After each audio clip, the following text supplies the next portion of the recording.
understanding the technology that powers the money is essential. Knowing the business drivers that inspire how the money is made is crucial.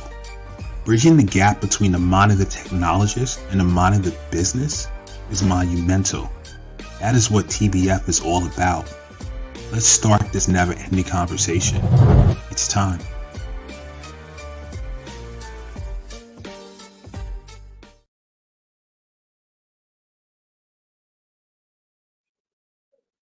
Welcome back, guys. Happy Friday. We are here for another episode of the Tech Behind FinTech. Thank you for joining me. Always a pleasure to do the show every Friday, 12 p.m. EST. So let's get on to some housekeeping things. First of all, I'm your host, Nnamdi Osuagwu. We are streaming live from Facebook, LinkedIn, YouTube, and Twitch. We'll also have a stream going on from Instagram. Those joining from Instagram, thank you for joining. On the Instagram front, if you want to see the slides and the things that we present, go to the techbehindfintech.com. It is pinned on to the live. For everyone else, every comment you make, we can make part of the video if you're on LinkedIn, Facebook, YouTube, or Twitch. So with that said, today what we will be going over simply the news of the week. We haven't done a news of the week show. We should just cover some interesting articles that came about and so forth. So we're going to do one of those today. Surprising, next week is huge. We're gonna dive into the massive amounts of layoffs that impacted the tech and fintech industry. We're gonna have super recruiter, career coach Renee Brown Small to lend her insight on things people can do. So that's next week's episode. Going to start advertising that soon. So for today's episode, like I said, we're going to go over some really some articles that we found interesting, have a conversation around it. As always, if you want to add to the conversation, drop a comment. If you want to ask a question, drop a comment. If you have some insight of one of the topics that we discussed and you want to lend to the discussion, drop a comment. We're all here to learn and grow as one community. So with that said, let's hop into some slides. Okay, well, what are we going to be talking about today? So some big tech layoffs, a couple, right? We have DocuSign, Wix, Betterment, Udemy. Going to go over those numbers. Global fintech investment drops 31% in 2022 from a record high in 2021. Ecuador's first digital bank goes live with Temenos core. Crypto investors spent $4.6 billion buying pump and dump tokens last year. And last, ransomware attack pushes city of Oakland into a state of emergency. Going to go over those 5 things, and once again, it should be an interesting discussion. All right, first one. Let's jump into it. So ever since the massive layoffs have been happening, we've been covering on a week-by-week basis with different companies. This one website, layoffs.com, kind of details the latest of what's happening. And once again, next week episode, we're going to dive deep into this topic, and we're going to have a special guest to help us navigate through it. If you were impacted or if you're still on a job and you're worried, answer all those questions next week, Friday, 12 p.m. We'll start advertising soon. All right, moving forward. DocuSign, 10% of their workforce. The Real, 7% of their workforce. They're a retail shop. Wix, 6% of their workforce out of Tel Aviv. Neon out of Sao Paulo. They're a fintech. 9% of their workforce. Betterment, fintech. They just have 28 employees laid off. They don't have a percentage. Keep going down. Udemy, right? A lot of us use Udemy. 10% of their workforce. So a lot of these companies, online companies, fintech companies, the trend was during 2020, everybody was locked down. They got a lot of business, right? People couldn't go out of their homes, so people relied heavily on these apps or these different services, from financial services to social media services. So they hired exponentially. Now we have a situation where the economy is taking a hit. Talks of a recession and so forth, and now they're dropping their numbers dramatically. So we see this across the board. especially for a lot of technology companies. And it's been a constant theme. So I'm just going over it on a week by week basis. All right, what's up next?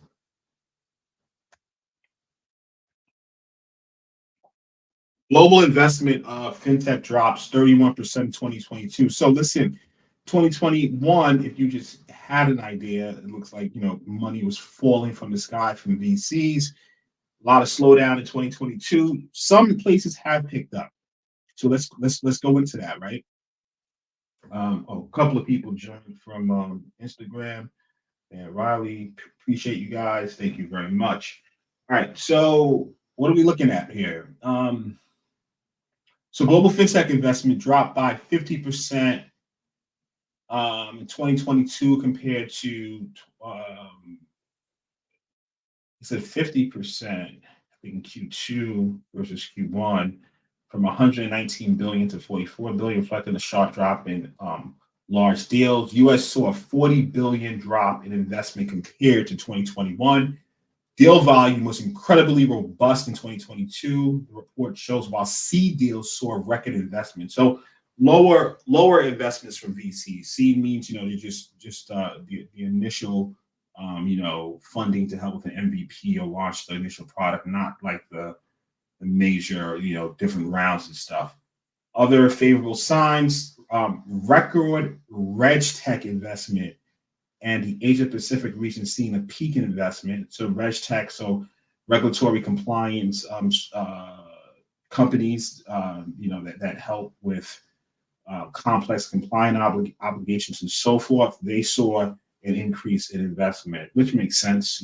Things tighten, compliance, security is always an issue. So that is interesting. All right, let's. That's a report from KPMG. It's going to be interesting to see how 2023 shapes up. I mean, look, right now, it's back to the basics. The idea of having a startup and spending irresponsibly, it's really like, tightening belt straps, having a product that actually makes money, right? That's not like, okay, let's keep investing and we'll see it later. So, I think it's back to the basics. When things like this happen, the money's not falling from the sky. So people are looking really heavily into the business model and so forth. All right, let's move on. Found this interesting, right? So Ecuador's first digital bank goes live with Temenos as a core. So Ecuador, they have a Diners Club Ecuador, which claims to be the country's first digital bank, has gone live with Temenos banking core. So the core is basically the back end technology that handles the ledger and so forth. The payments and analytics solution on the cloud, so Temenos is on the cloud using AWS as a backend for a public cloud. Interesting. All right, so the Diners Club Ecuador was the first issue of credit cards in Ecuador, and now claims to process 75% of the country's debit and credit transactions. Its digital bank aims to cultivate relationships with its 1 million retail and business credit clients, having already granted 14 million in loans so far. The firm has initially introduced deposit accounts and has plans to offer interest-bearing deposits accounts, advancing billing services for businesses and mortgages. Now, with Temenos Analytics Solution, the vendor says Diners Club Ecuador will be able to use predictive models and AI beyond credit scoring and risk management to understand client behaviors in more in-depth and provide hyper-personalized services. Pretty interesting. It's really like, so we start looking at these, we call it, like, I would say like niche market, like real specific market, not big bank per se, like they're really targeting just this particular region. We've seen a lot of fintechs and also,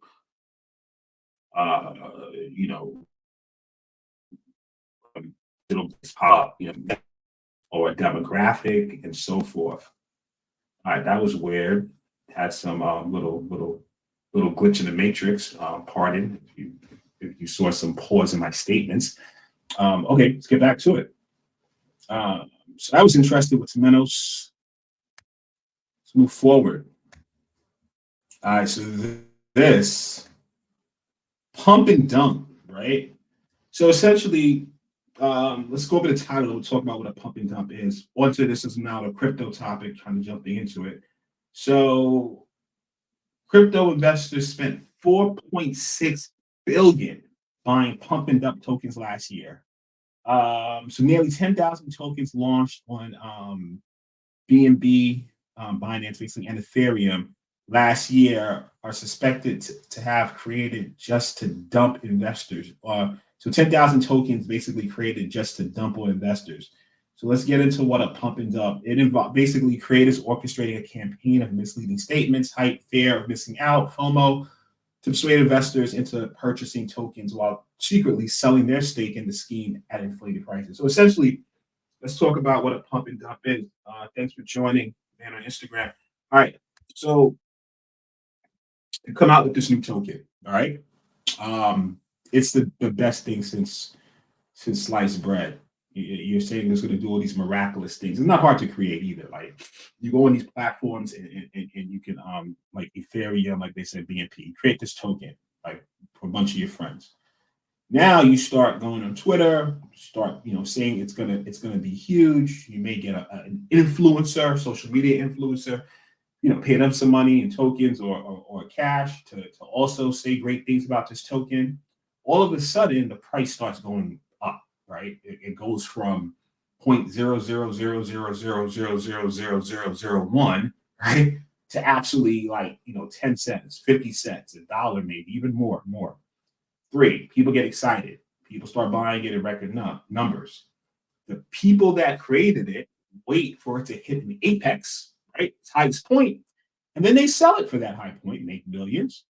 And then all of a sudden, it drops dramatically. And guess who's left holding the bag? The people who had the fear of missing out, the newcomers and the new investors. So that's what they mean by pump and dump. So on that premise, right, they're saying 4.6 billion was lost last year due to this method. So Chain Analysis is the company that did the analysis. Estimated investors spent 4.6 billion worth of crypto buying nearly more than 9,000 different suspected fraudulent tokens it identified. How do you avoid a pump and dump scenario, right? A friend of mine, he invested crypto. What he does, he look, all these projects are based on technology. You can actually get access to it. And so every time something's code, you have to put you don't have to because this company said actually don't, but you should, right? Observe standard best practices when it comes to software development. You have source code, you put it in GitHub. That's one of the leading source code repositories. Make it public. Now, go through the code, right? Does it make sense? I mean, let's not even talk about does it make sense. Get access to the code, right? See if it's public. See if you go through it. Does it make sense? Can you download it? Can you do stuff with it? And that's one kind of sign. Say, okay, is this somewhat legit? Still not 100% home, but it's various things you can start doing to see if it's a pump and dump scheme. Right now, we're going through a crypto winter. So everything's down. It's not as much hype anymore, but everything turns around, So when crypto's back in vogue and things are hyped, guess what's going to happen? There's going to be a lot of other people creating these bogus coins and they're going to try to do pump and dump schemes again. So you don't want to be a victim of that. Okay, let's see if there's any questions. I feel like I've been talking. Yeah, I have been talking for straight 15 minutes. So let me see if there's any questions lined up right now. See Instagram, anybody has questions? Doesn't seem so. Okay, so let's move on to our last article. So the city of Oakland was hit with a ransomware attack. Ransomware attack pushes city of Oakland into a state of emergency.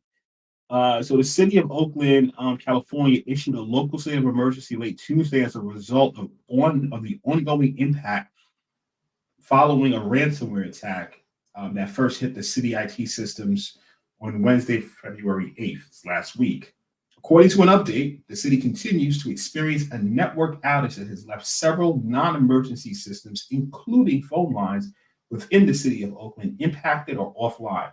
City officials say that the declaration of a local state of emergency allows Oakland to expedite the procurement of equipment and materials, activate emergency workers if needed, and issue orders on an expedited basis to help restore systems and bring services back online. Next, right? While voicemail and other non-emergency services were disrupted or taken offline, no critical or emergency services such as 911 and fire departments have been impacted. So what does that even mean? What's a ransomware attack, right? So essentially, a threat actor gets access to your network, your systems, and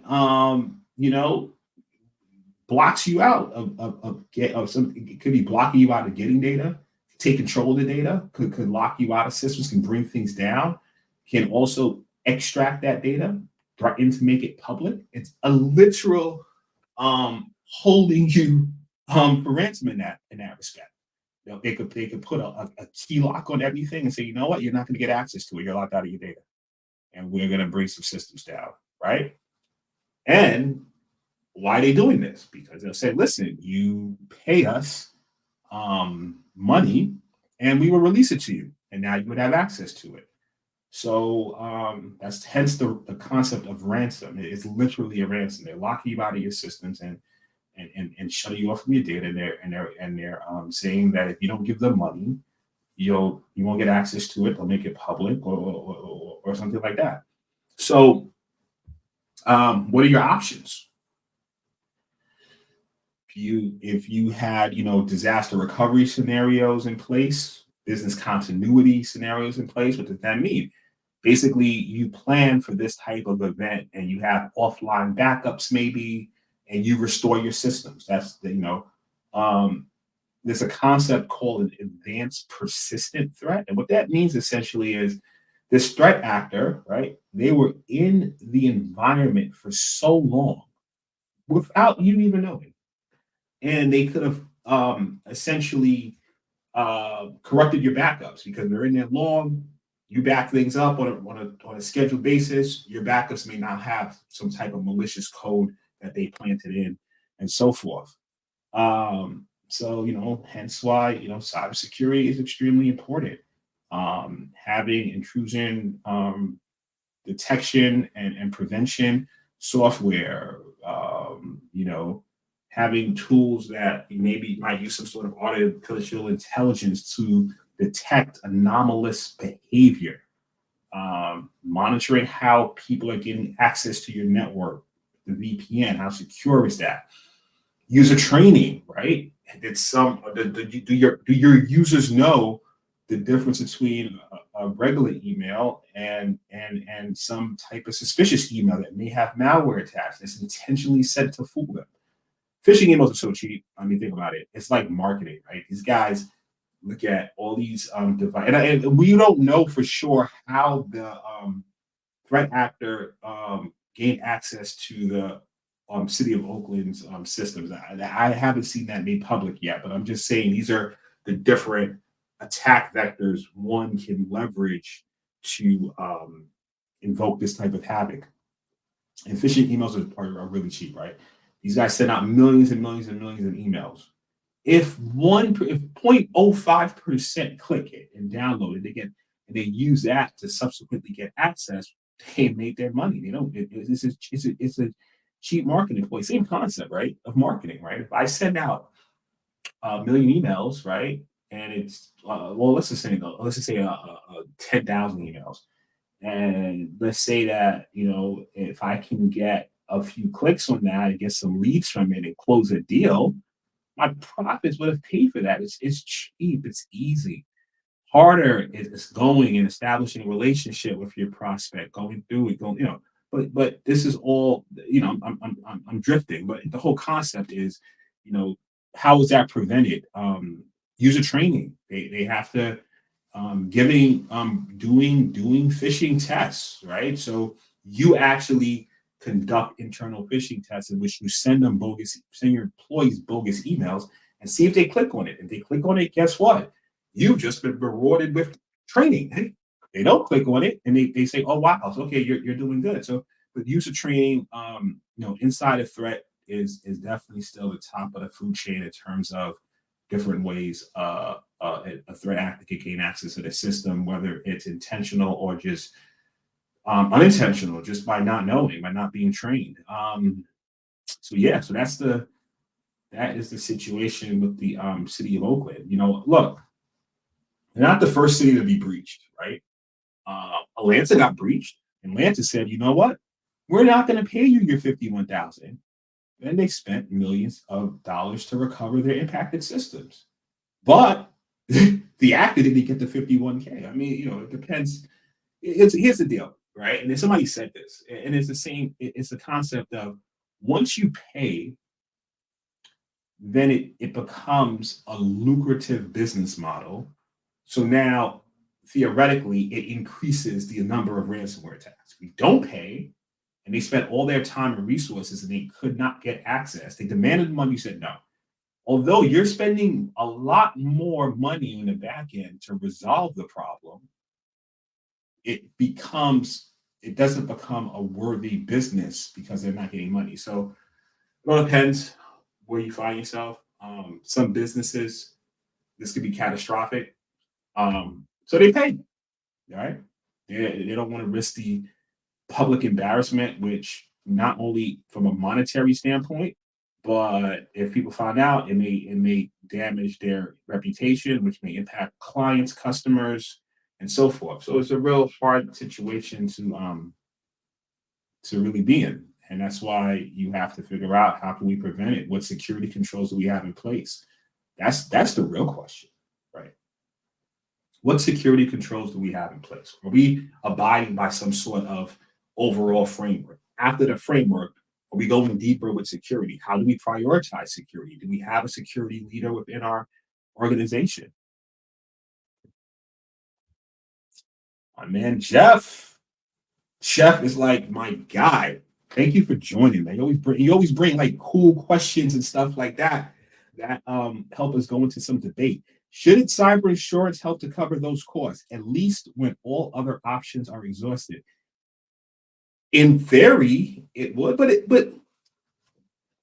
cyber insurance is like any other. It's created by an insurance company, and although insurance companies are there to pay out when an incident or an event happens, they do not want to pay out. So they will look at every piece of the contract, right, to see, all right, how can we avoid paying this out? I mean, not to drift, but remember when the levees broke in New Orleans, Louisiana, right?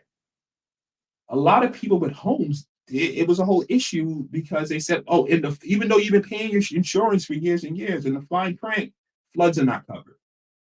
Same concept. Yeah, cyber insurance could cover it, but now because they've been paying out a lot of insurance companies, insurance companies are saying, okay, were you abiding by a certain type of industry standard framework?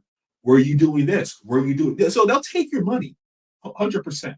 But when an event happens, now you start going through the contract, right? The fine print. And let's say that you didn't have a stable security program in place. Let's say that you didn't go by a certain framework.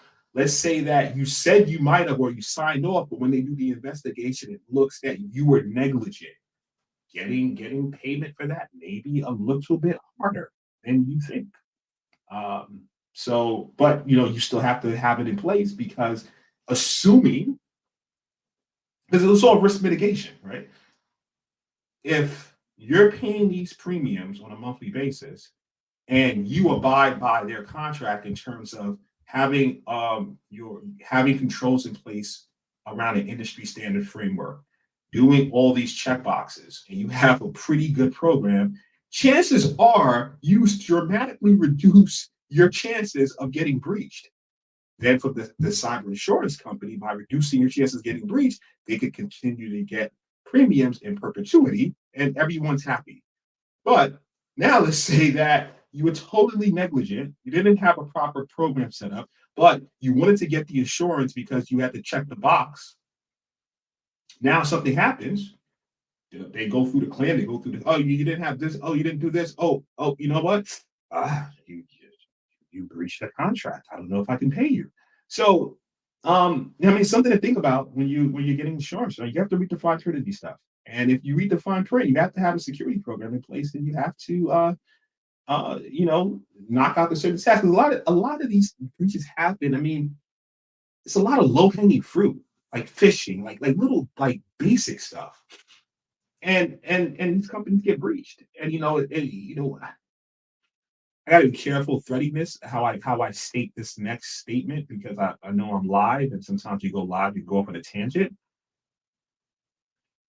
When we look at the private versus public sector, private sector in certain respects, or certain when you look at a bank, for instance, or a fintech, or that's funded, you look at a local city government, right? So they may have the private institution may have more talent in place and to fund their cybersecurity efforts, rather than a local. Now we're not talking about when you talk about federal level and you're looking at agencies like the FBI, CIA.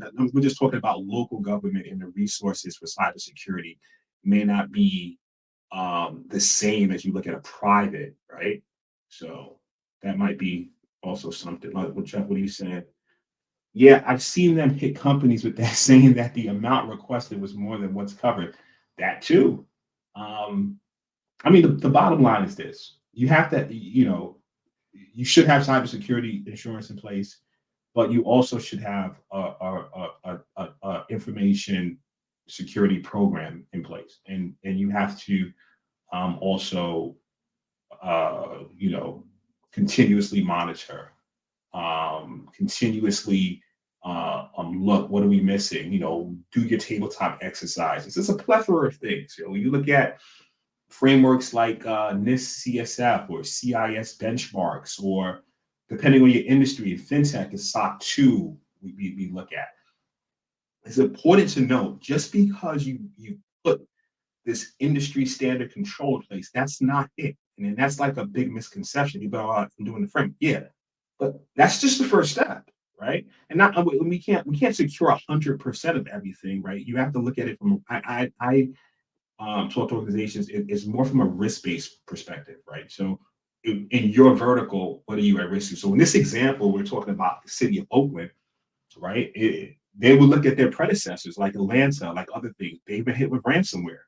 So the first thing, if you work in a local municipality, is like, listen, ransomware has been there have been ransomware attacks on other local municipalities. How do we protect ourselves against that? Because it's happened. So that's like looking at things from a risk-based perspective. It might be some other thing, like, I don't know, just throwing out something like um, a different example is like, all right, let's say that you have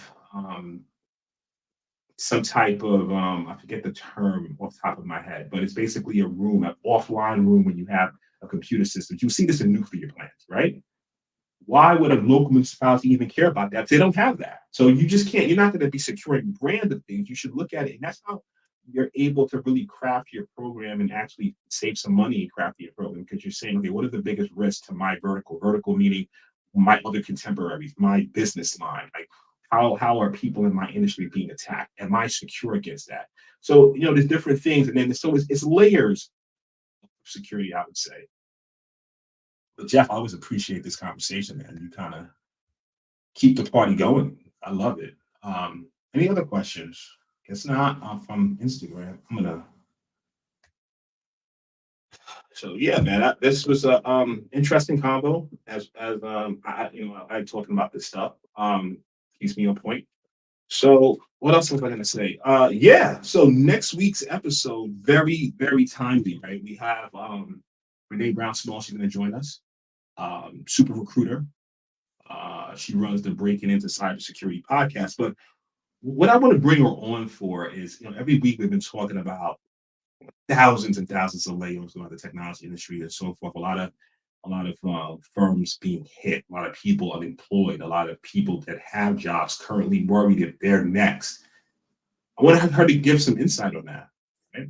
Tips that, what's going on, number one, what can you do if you are laid off? What can you do if you're currently working and you're worried? What, just different things like that. Bring an expert in, have a great conversation. So I'm looking forward to that next week, 12 p.m. EST. We'll start advertising for it. You'll see her both of our faces on some advertising, gearing up for that show next week. Get that together for marketing purposes. I think that's it. I think we talked about the news of the week, got into it. I always enjoy doing the shows, man. It's been a beautiful journey, and we are continuing on with the path.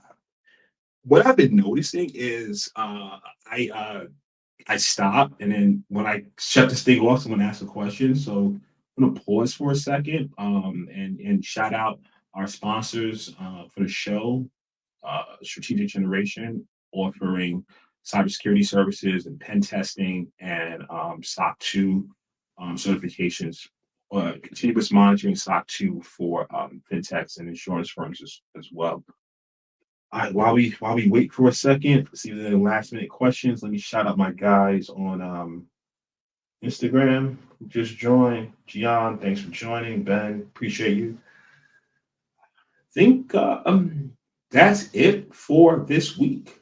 I will catch you next week. I wish all of you a brilliant weekend. Hope you have a lot of fun. The weather in the East Coast is uncharacteristically warm, so it doesn't feel like February at all. So enjoy the rest of your day.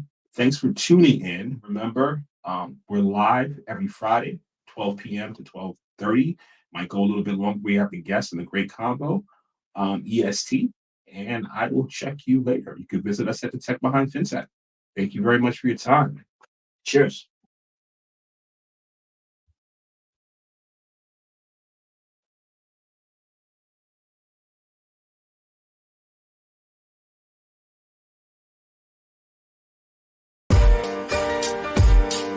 Understanding the technology that powers the money is essential.